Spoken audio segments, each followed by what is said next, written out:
Però és que, escolta, jo no sé si havíeu coincidit encara en l'estudi, però ja veuràs tu quin plaer, perquè arriba Frederica Parisi per a parlar-nos de l'edat mitjana, Miguel i a mi, que pensem que el teocentrisme, clar, és que som un poc majors, no? Sí. És eixe llibre, no?, d'aquell xiquet, pèl-roig, que un dia se'n va al zoo, un altre dia se'n va al parc. Comença Trencant Tòpics.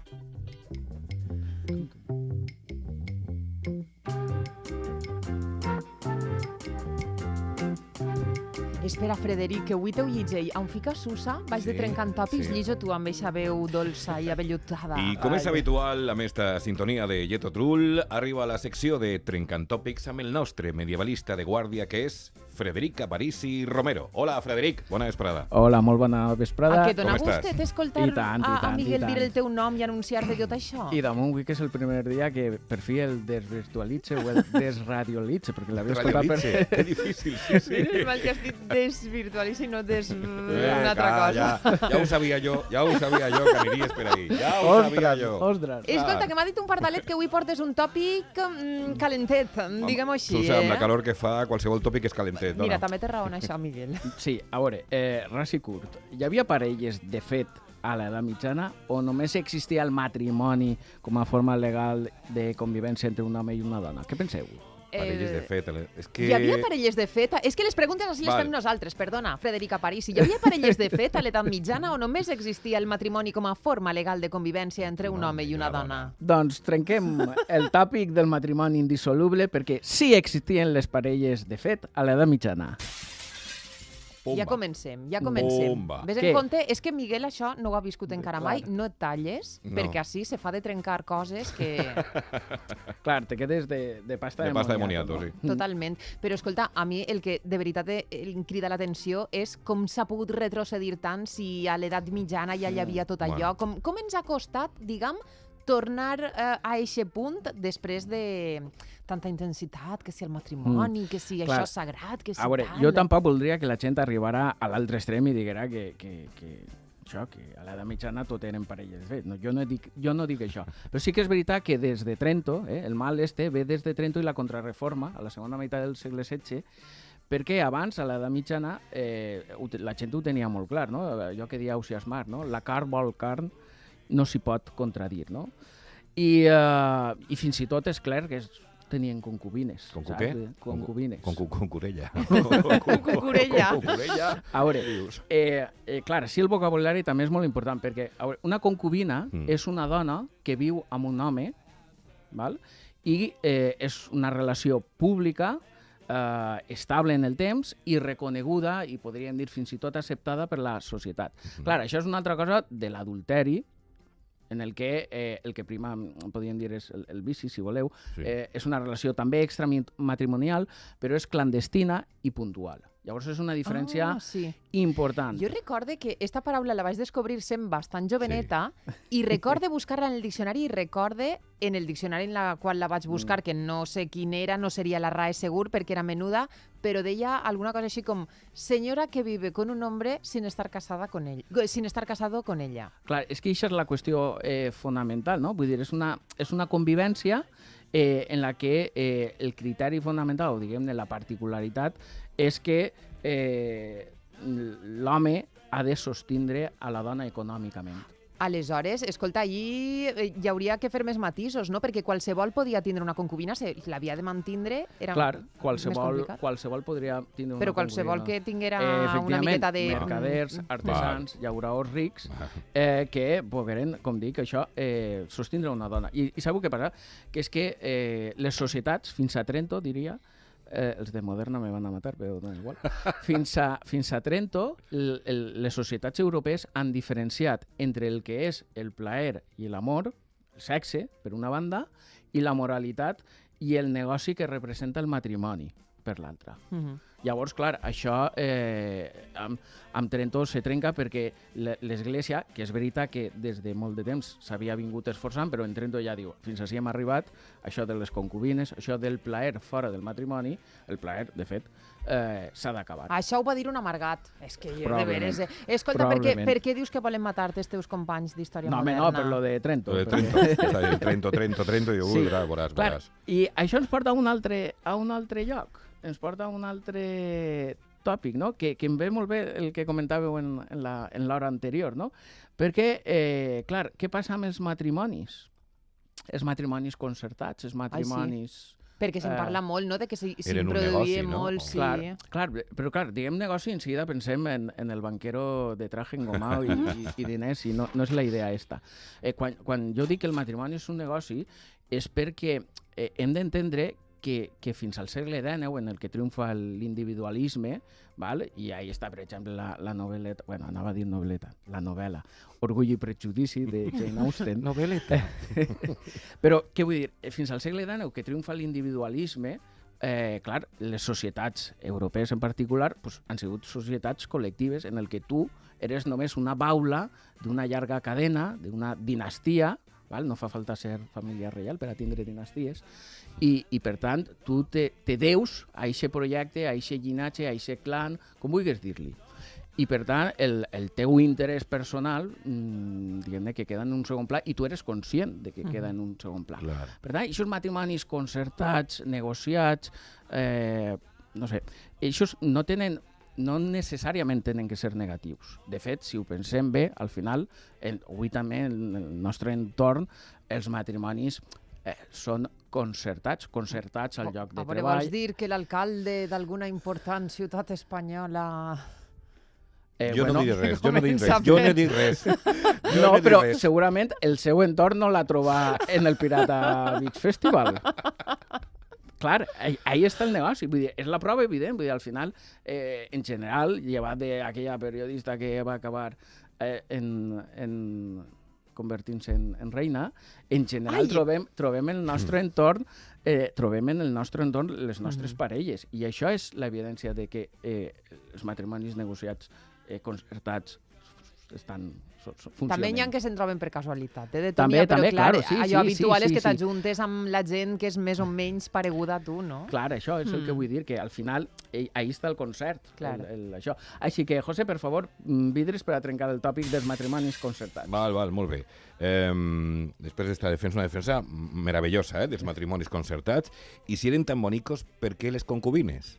Clar, doncs, per això que vos dia adés, no? Vull dir, el fenomen és molt complex i ara no anem a resoldre'l, però aquesta idea de que abans de Trento el plaer podia ser, l'amor també podia ser trobat fora del matrimoni, no? I jo què sé, per exemple, Jaume I, quantes concubines penseu que tingué? Qui me'n dona més?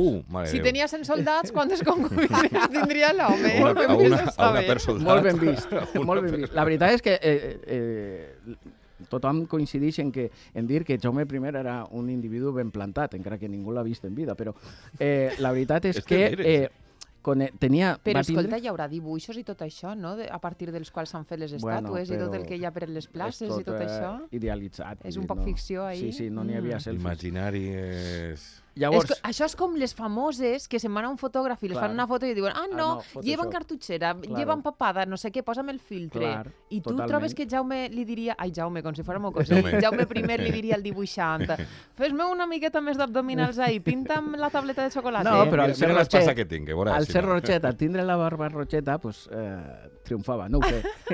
Era allò que era més exòtic, no, l'home? Llavors, clar, el Jaume I va tindre Leonor de Castella, la primera dona, Violant d'Hongria, la segona, però després va tindre, fixeu-se, Aurembiaix d'Urgell, que va ser la gran concubina.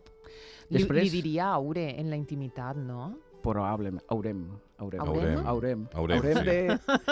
Llavors, la segona, Teresa Gil de Vidaure, que fins i tot el rei li va atorgar paraules de cansament, un compromís de casarem, avui no, demà, ja mos casarem.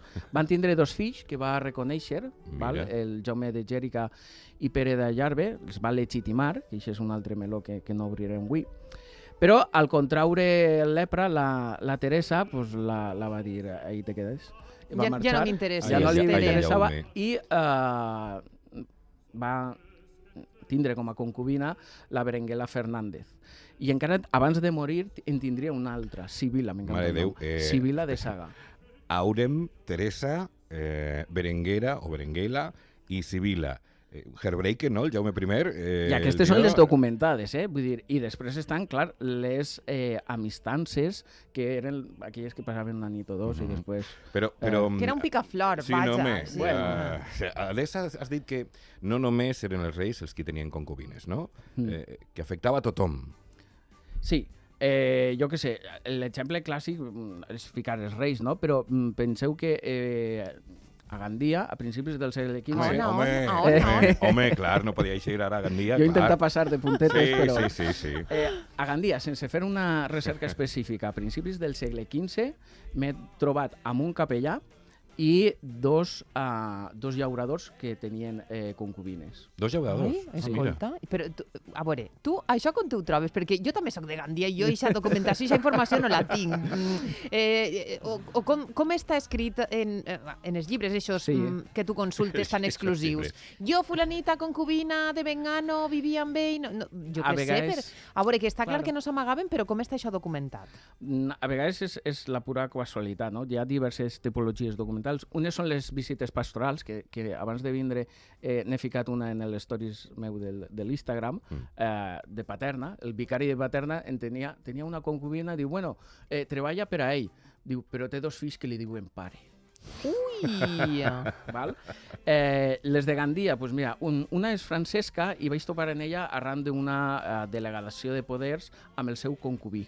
Diu el document, amicum sive concubinum meum.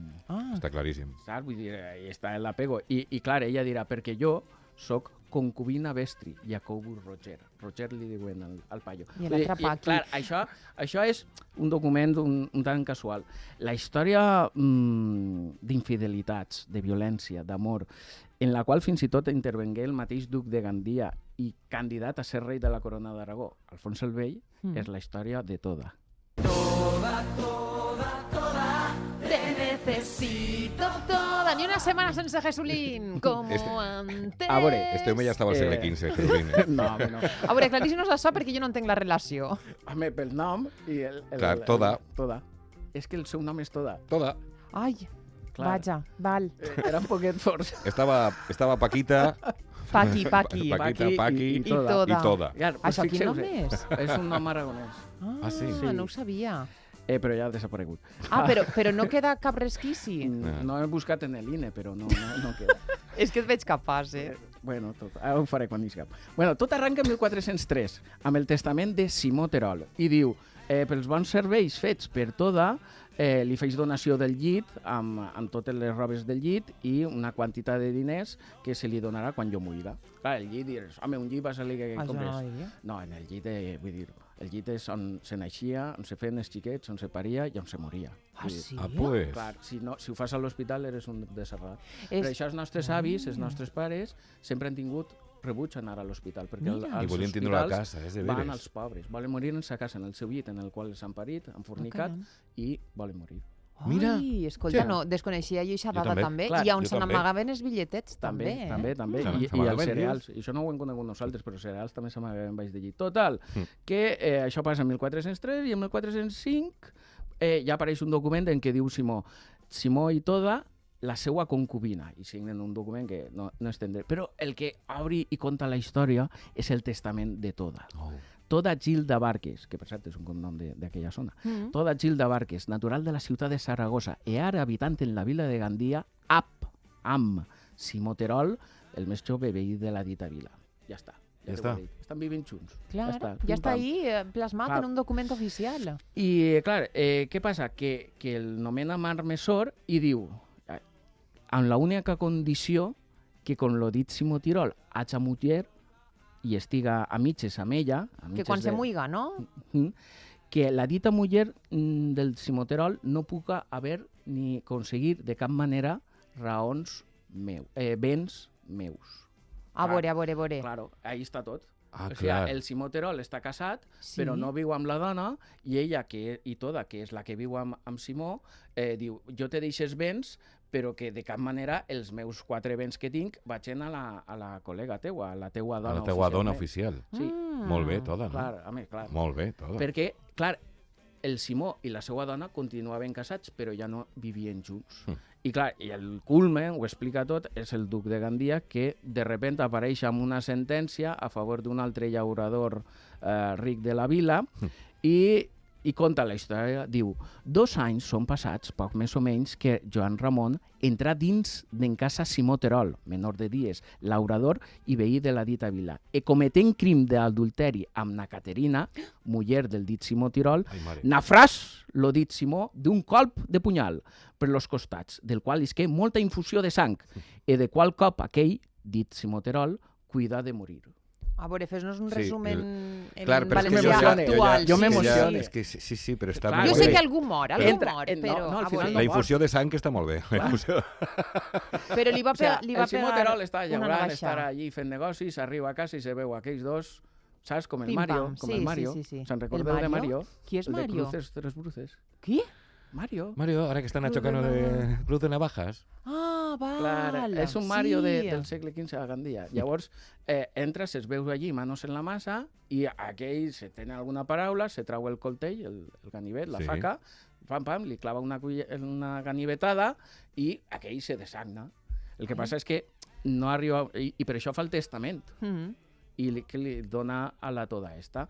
I llavors, clar, què passa ahí? Que al final no degué morir gràcies als cuidats de totes, bons cuidats de toda, i convisqueren junts com a concubina ella i concubí ell. I la Caterina, que és la del Joan Ramon, pues, pega a fugir per ahí. No sé si acaba en Beniflau o algun poble de... Tu creus que encara hi haurà Sí. alguna descendència? Si vols investigue, Que total a 450 habitants de Beniflà, vull dir, són faves la comptades. investigació, per això te dic jo, serà prou rapideta. Llavors, clar, este document és magnífic, no? Perquè mostra això, les ardors de la carn, la manera en què la societat medieval integrava la diferència o la dissidència, vull dir, tothom sabia el que havia passat, i allí estaven Toda i Simó i Toda, convivint tranquil·lament. Molt Però ja curiós. és una cosa super enrevesada, perquè un que estava casat però té una concubina, la concubina en té un altre, després el casat que no era de la concubina... Però tal volta és enrevesada per a la nostra societat Clar. d'ara. Clar. Però en aquell moment Bueno, estava pues molt és clar, això, no? És el que tu has dit, és una història de Cruces, Tres Bruces. Sí, Que fort! Que, per cert, que se acaba en aquesta cançó de Cruz de Navajas, el creador de la cançó és molt medieval, també. Molt medieval? Ho dice, Com que molt medieval? Nacho Cano. Ai. En fi, moltíssimes gràcies, Frederica Parisi. Escolta, jo no sé si encara et tornaré a veure d'ací a final de mes. Sí, m'han dit que sí. Ai, mira que bé. Sí, Doncs ja ens ens veiem acomiadarem proper. com cal. Molt Clar bé. que sí. Fins la pròxima. Molt bé. Adéu. Adéu. Fàcil.